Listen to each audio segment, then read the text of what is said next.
Hello viewers, this is Dr. Sunil Kumar Ahuja. Welcome to Brain and Disease Corner. Today I will be teaching you eating disorder Anorexia Nervosa. Now coming to the diagnosis of Anorexia Nervosa. As per DSM-5, there are three criteria: criteria A, criteria B and criteria C. As per criteria A, there is a restriction of energy intake relative to body requirement leading to low body weight. Criteria B entails that there is a fear of gaining weight or of becoming fat or persistent compensative behaviors that interferes in gaining body weight. Criteria C entails that there is a faulty way of perceiving one's body weight or shape, or self-evaluation or self-esteem depends upon one's body weight or shape, or there is a lack of recognition regarding seriousness of consequence of having a low body weight. Now coming to the specifiers of Anorexia Nervosa. There are three specifiers. First specifier is related to ways through which body weight is maintained low. Second specifier is related to remission. And third specifier is related to body mass index. First specifier. There are two subtypes. First one is the restricting type and second one is the binge eating or purging type. In restricting type, during the last 3 months, patient has not engaged in binge eating or purging behavior. Here body weight is maintained low through dieting, fasting or exercise. Now coming to second specifier, remission type. Here there are two subtypes. First one is the full remission and second one is the partial remission. In partial remission, previously all criteria of Anorexia Nervosa is met, but now in last 3 months criteria A is absent but criteria B or criteria C is present. In full remission, previously all criteria of Anorexia Nervosa has met, but currently in last 3 months no criteria is present. Now coming to the third criteria, which is related to the body mass index. Here are four subtypes. First one is the mild body mass index. Second one is the moderate body mass index. Third one is the severe body mass index. And fourth one is extreme body mass index. This body mass index shows a severity of having a Anorexia Nervosa. In mild body mass index, there is a body mass index is more than or equal to 17 kg per meter squares. In moderate body mass index, there is a body mass index between 16 to 16.99. In severe body mass index, there is a body mass index between 15 to 15.99. And in extreme body mass index, there is a body mass index below 15.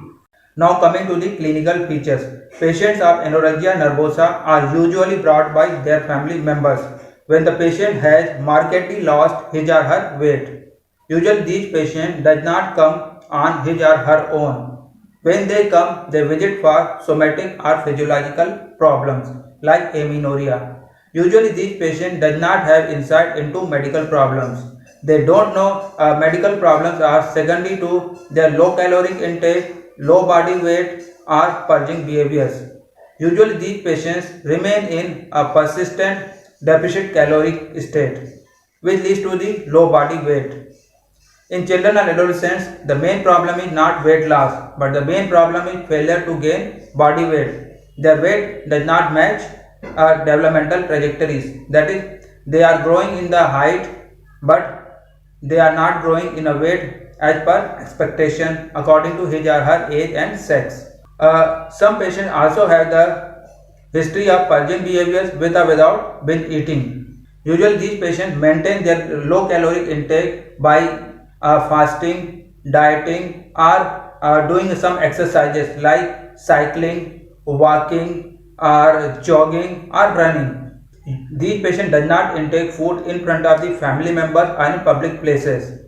When they eat food, at first they cut the food in small pieces, then these small pieces are run in here and there in the plate and then they eat these small pieces very slowly. These patients also have food obsession. which is reflected in their passion for collecting recipes and preparing elaborate meals for others.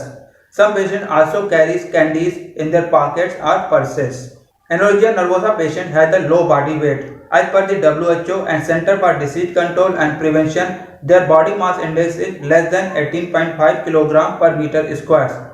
Some patients may also be considered having the low body weight despite having a body mass index of more than 18.5 kg per meter square if clinical information supports it, like numerical guidelines, weight and height records, and some physiological symptoms like amenorrhea. In many patients, usually amenorrhea develops after the low body weight development, but in some patients, amenorrhea precedes the low body weight. Patients of anorexia nervosa have the fear of gaining weight or of becoming fat. They also have the relentless drive to become thin. They continuously indulge in behaviors that interferes in gaining weight, like using emetics or using the diuretics, enemas or luxatives. Some patients also use the amphetamines. Their fear of weight gain does not remain when even despite having a low body weight. Patients with anorexia nervosa misperceive their weight or shape. They feel that they are globally overweight. Some patients recognize that although they are thin, but some parts of their body parts like the face, abdomen, buttock or thigh are too fatty. Some patients also recognize that they are thin, but they don't have insight regarding medical complications of their malnourished status or low body weight. These patients may also have the obsessive compulsive like behavior. For example, they frequently measure their shape or frequently measure their weight in weighing machine or frequently observe their body for perceived areas of fat or weight or shape. Their self-esteem depends upon their body weight. When they have the low body weight, they consider oneself as a self-discipline or self-control. Their low body weight equates to achievement. But when they gain their body weight, they consider oneself as a loser, failure or have lost self-control. Now coming to the laboratory and pathological findings. These findings are secondary to restriction in energy intake and abnormal purging behaviors. Findings secondary to restriction in energy intake are: first one is the hematological findings. Here we see leukopenia with related lymphocytosis, mild anemia and thrombocytopenia. Second finding is related to bone mass. Here we see reduction in the bone mineral density, osteopenia or osteoporosis. Third finding is related to endocrine. Here we see hypothyroidism, which is manifested biochemically as a reduction in the T3 levels, increase in the level of the reverse T3 and low normal range of T4. Second endocrinal finding is gonadotropins related. Here we see reduction in the FSH, LH and estrogen levels in females and reduction in the testosterone level in the males. Third endocrinal finding is increase in the level of the corticotropin releasing hormones. Now coming to the findings secondary to purging behaviors. These purging behaviors leads to fluid and electrolyte changes. Fluid changes leads to the dehydration. Dehydration leads to increase in the level of the blood urea nitrogen, hepatic enzymes, cholesterol levels.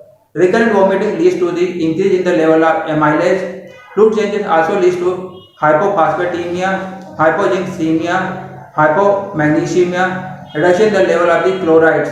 Recurrent vomiting leads to the hypokalemic metabolic alkalosis and recurrent use of laxative leads to the metabolic acidosis.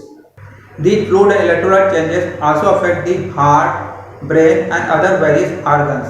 In heart, this is manifested as a bradycardia, which may sometimes extend to the arrhythmia and prolonged QT interval. In brain, these are manifested as a metabolic encephalopathy. In anorexia nervosa, various physical findings are also seen. Like first one is the amenorrhea, which is secondary to reduction in the level of the gonadotropins. Second one is the lanugo. These are the browny, fine hairs distributed all over the body. Third finding is related to yellowish skin, which is secondary to hypercarotenemia. Fourth finding is the peripheral edema, which is especially seen when the patient regains weight or when electrolyte and fluid changes become normal. Fifth finding is related to the callus or scars on the dorsal surface of the hand, Sixth finding is related to the pedagogy, and last finding is related to the salivary glands. Here hypertrophy of salivary glands is seen, especially the parotid glands along with the dental erosions. Now coming to the social factors. Various social factors have been implicated in the etiology of anorexia nervosa. First one is the societal emphasis on thinness, which reinforces to be more thin in patients with anorexia nervosa. Second one is these patients with anorexia nervosa has disturbing relationship in their family. For example, these patients have the hostile, chaotic, isolated, unempathic, uncaring and unloving family members. So these patients tries to draw attention away from this chaotic, disturbing relationship by indulging into the abnormal eating behavior.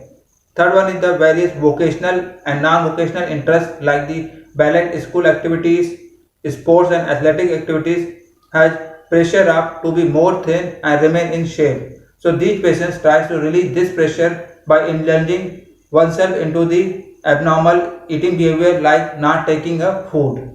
Fourth one is a sexual orientation. Gay communities has very low tolerance for thickness, whereas lesbian communities has high tolerance for thickness. So these gay communities to be more involved in eating behaviors like dieting and exercise to achieve a shape and thinness. Now coming to the psychodynamic etiologies. Here various theories have been given. As per first theory, anorexia nervosa appears to be reaction to desire of increasing social and sexual independent life. But actually these patients lack the sense of autonomy and selfhood. That is, these patients perceive that their body is under the control of others. So through maintaining the extraordinary self-discipline, through acts of self-starvation, these patients tries to gain self-validation that their body is under their control. So from here we can say that anorexia nervosa appears to be a certification of sense of autonomy and selfhood. As per second theory, these patients think that their body is inhabited by the unempathic and uncaring mother. So through acts of self-starvation, these patients try to kill or arrest the growth of this unempathic, uncaring, introjected internal object. As per third theory, these patients perceive oral desires as greedy. So these patients try to avoid taking food. But reaction to this, their parents frantically try to put effort that whether their children have taken food or not. Then these patients perceive that patient not himself but their parents has voracious food desires. Now coming to the biological etiologies. In patients of anorexia nervosa, opioid antagonist causes weight gain, whereas endogenous opioid causes decrease in the hunger or appetite. These patients of anorexia nervosa have other biochemical findings which may be appear to secondary to starvation. These patients of anorexia nervosa have hypercortisolemia, non-suppression with dexamethasone suppression test, and biochemical findings related to hypothyroidism like decrease in the T3 levels, increase in the reverse T3 levels, low normal range of T4 and normal TSH levels. These two findings are very similar to patients with depression. These anorexia nervosa patients may also have the hypothalamic pituitary axis abnormality, which may manifest as a reduction in the gonadotropin releasing hormone, blunted response of TSH to the thyrotropin releasing hormone, increase in the level of the corticotropin releasing hormone, and no diurnal variation of cortisol. These patients of anorexia nervosa may also have the reduction in the somatostatin C levels, and these patients of anorexia nervosa may also have the dysfunction in the norepinephrine, serotonin or dopamine, which may regulate the eating behavior through paraventricular nucleus of the hypothalamus. These patients of anorexia nervosa may also have the reduction in the insulin levels and increase in the basal growth hormone level. Now coming to the treatment. As patients of anorexia nervosa may have the medical and psychological complications, so they need holistic care. The main goal of treatment is to restore nutritional status of the patients, that is, to correct the fluid and electrolyte imbalances and to provide the enough calorie. For that, we have to admit the patients, but the main indication of hospitalization is when the patient weight is below 20% of the expected normal weight for height. But the patients of anorexia nervosa usually does not like the idea of hospitalization. They criticize and argue. But emphasis on the benefit of the hospitalization, especially in reference to the psychological problems like insomnia and depression. They may change their mind. After hospitalization, the hospital staff's approach should be a firm yet supported toward the patient. In hospital, weight recording is daily, preferably early in the morning after emptying the bladder. A daily recording of fluid intake and urine output is also maintained. In patients of anorexia nervosa, there may be a certain complications like fluid and electrolyte imbalance, nausea and vomiting, gastric dilatation, constipation and diarrhea. Gastric dilatation is extremely rare. Usually nausea and vomiting is self-induced and it occurs after feeding. So patients should be avoided to access the bathroom until 2 hours of the feeding, or there should be an attendant in the bathroom to keep an eye on the patient. Constipation is usually relieved by after taking a food, but if does not relieve, then stool softeners may be given, but laxatives should be avoided. Diarrhea is usually occurs secondary to surreptitious use of laxatives. In patients of anorexia nervosa, 500 calories over the amount required is given, and total calories is given in 6 equal feedings. Now coming to the psychotherapies. Cognitive behavior therapy, psychodynamic psychotherapy and family therapies have been used. In cognitive behavior therapy, the main principle is our cognition or our perception determines feelings and behaviors. As per the cognitive behavior therapy, anorexia nervosa is the result of maladaptive thinking. So the first step in cognitive behavior therapy is to monitor the maladaptive thinking, feeling, food intake, purging behaviors and interpersonal problem areas. Then after identifying the maladaptive thinking, we have to challenge it by guided discovery or Socratic dialogues. Then after using this technique, we have to replace it with more adaptive thinking. Psychodynamic psychotherapy. As per the psychodynamic psychotherapy, anorexia nervosa is the result of underlying conflict. So first step in psychodynamic psychotherapy is to uncover this underlying conflict. For that, we have to make a therapeutic alliance with the patient.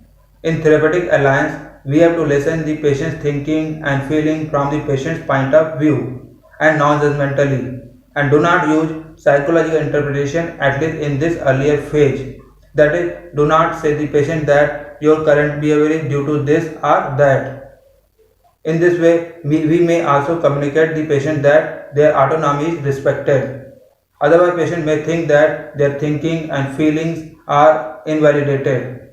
After establishing the therapeutic alliance and uncovering the conflict, we have to gently encourage the patient to change their maladaptive behavior. Pharmacotherapies, drugs like cyproheptadine, chlorpromazine, SSRIs like fluoxetine, and tricyclic antidepressants like amitriptyline have been used. This is all about the anorexia nervosa. Still, if you have any problems or any queries, you may comment on the comment box. Thank you so much for watching this video.